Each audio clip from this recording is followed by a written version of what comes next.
अस्सलाम वालेकुम बच्चों। आज की इस वीडियो में हम सॉल्व करने जा रहे हैं हमारी फिजिक्स का मई जून 2025 का पेपर 1 और उसका वेरिएंट भी 1। तो चलें स्टार्ट करते हैं।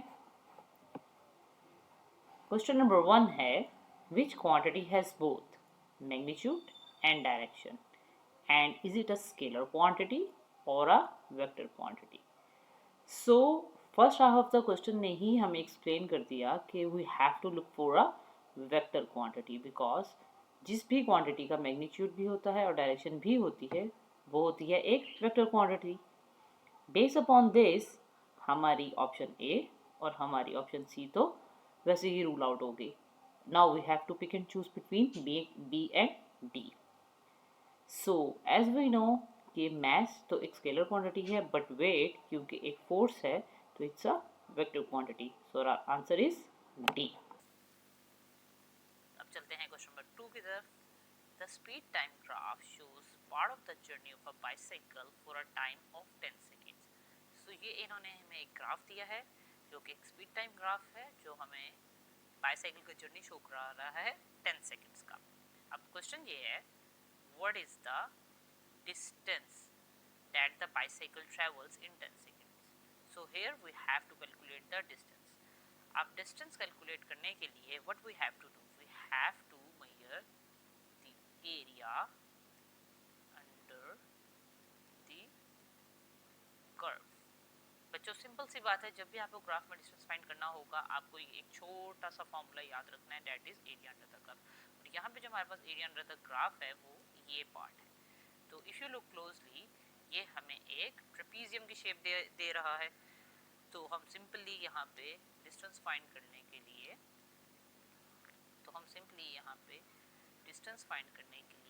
ट्रेपीजियम का एरिया यूज करेंगे, that is 1/2 sum of the parallel side multiply by height.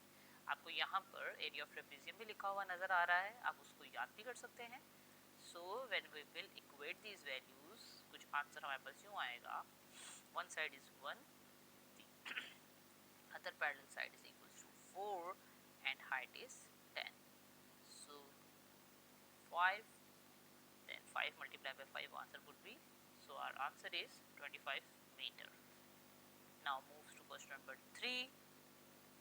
Which statement explain why a heavy coin that falls through a short distance towards the ground does not reach terminal velocity? As you can see statement में आने वाली तमाम important terms को मैंने underline किया है। तो आप लोगों को भी बेटा मैं यही एडवाइस करूंगी कि जब भी आप लोग स्टेटमेंट में कोई इंपॉर्टेंट टर्म देखें तो उसको अंडरलाइन करें, that will helps you to get the right answer. So इसके अंदर हमें सिचुएशन कुछ ये दी गई है कि कॉइन वॉज हैवी और डिस्टेंस बहुत शॉर्ट था और वो टर्मिनल वेलोसिटी अटेन नहीं कर पाया। ऐसा क्यों हुआ? तो हमें ये पता है कि टर्मिनल वेलोसिटी तब अटेन होती है जब वेट इक्वल हो जाता है एयर रेजिस्टेंस के। तो हमारे पास डिस्टेंस ही इतना शॉर्ट था कि एयर रेजिस्टेंस वेट के इक्वल हो ही नहीं सकी। सो दैट इज वाई इतना टाइम ही नहीं मिला, इतनी डिस्टेंस ही नहीं था। So weight always remain. यहाँ पे जो कंडीशन है ना to get the answer is कि वेट हमेशा हैवियर ही रहा then air resistance, that's why terminal velocity attain ना हो सकी। For this option D agrees with our thinking, so answer D will be the right answer. अब चलते हैं नेक्स्ट क्वेश्चन की तरफ। The diagram shows that the load extension graph for a spring, what is the name given to the point X on the graph? अब as we can see in the graph, X से पहले एक straight line है और right after the X we can see a bend. So it means X is the limit of proportionality. It's a very easy question. There is an answer right before us. Your B is the answer. Let's move to question number 5. Some students measure the masses and the volume of differently sized sample of a type of a wood. So we have masses, volumes and sample है एक wood का. Which graph shows their results? अब यहाँ पे interesting situation ये है कि student से जो मेजर किया मैथ और वॉल्यूम उन सब के साइजेस ही डिफरेंट थे, ठीक है। तो इट मींस कि मैथ भी डिफरेंट होगा और वॉल्यूम भी डिफरेंट हो सकता है। बट एक चीज कॉमन थी वो ये थी कि जो भी सैंपल्स थे वो सिमिलर टाइप ऑफ वुड के थे। तो मैथ और वॉल्यूम का रिलेशनशिप हमें बेसिकली देता होता है डेंसिटी। तो दिस इज द रिलेशन जिसके साथ आप बहुत ज़्यादा फेमिलियर होंगे, density is equals to mass और वॉल्यूम। इस इक्वेशन की हेल्प से अगर हम रिलेशनशिप निकालें बिटवीन मास एंड वॉल्यूम तो कुछ इस तरह से होगा कि mass is directly proportional to the volume. तो जब भी दो क्वांटिटीज के बीच में एक डायरेक्ट रिलेशन होता है उसके लिए जो ग्राफ होता है हमारे पास वो एक स्ट्रेट लाइन होती है। So our answer would be B. Let's move to question number 6. Diagram shows a section of a roller coaster ride that is a circle arranged vertically. So we have a circle. It means okay, we are going to solve circular motion. The first thing you have to keep in your mind. Next is the truck is moving at a constant speed at the position shown. So जो ये truck move कर रहा है constant speed से move कर रहा है. Second important point, which arrow shows the direction of the resultant force acting on the truck.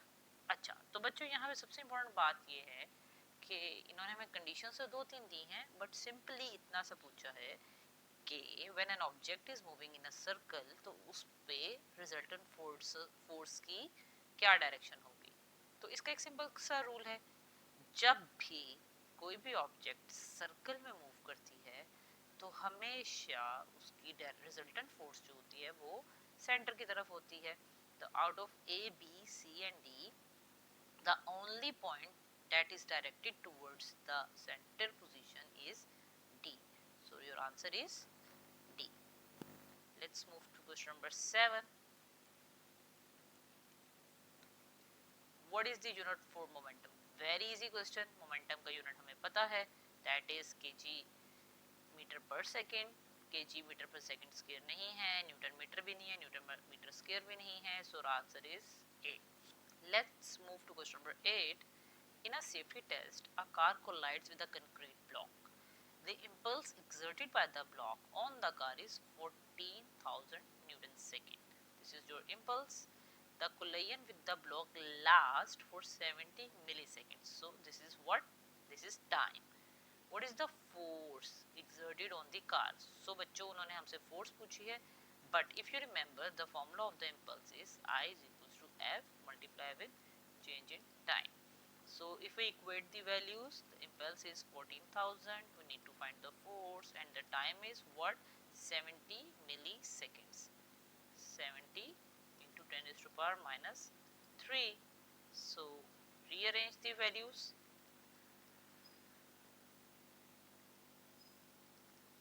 After solving this, you will get the answer 200,000 Newton. So your C is your answer. Let's move to question number 9. An object pulled along horizontal ground accelerate to the right. Okay. The diagram shows the direction of the forces acting on the object. So in the right we have pulling force, in the left we have frictional force, upward contact, downward weight. Okay. Which force is multiplied by the distance moved to calculate the work done to increase the kinetic energy stored? Okay, seems like कि ये बहुत difficult question है, but उन्होंने सिर्फ आपसे इतना पूछा है कि आपको वो वाली force find out करनी है जो कि work done के साथ multiply हो जाएगी to increase the kinetic energy. So बच्चों work done का formula हमें पता है, W is equals to F dot D. तो इसमें जो हम फोर्स यूज करते होते हैं हमेशा, वो कौन सी फोर्स होती है? वो हमेशा वो फोर्स होती है जो उस डायरेक्शन में मूव करे जिस डायरेक्शन में हमने डिस्टेंस कवर करना होता है। तो if we look at the diagram, of course we are moving horizontally, तो पहले ये दो फोर्सेस ही हमारी कैंसिल हो गई। अब as we are moving towards the right, तो the only force we need to use here is the pulling force. There is no need for frictional force, so our answer is C, pulling force. Let's move to question number 10. The mass of object P is greater than the mass of object Q. Okay, so we have P greater. The object contain different amount of matter and have a different resistance to change of motion. Which row is correct?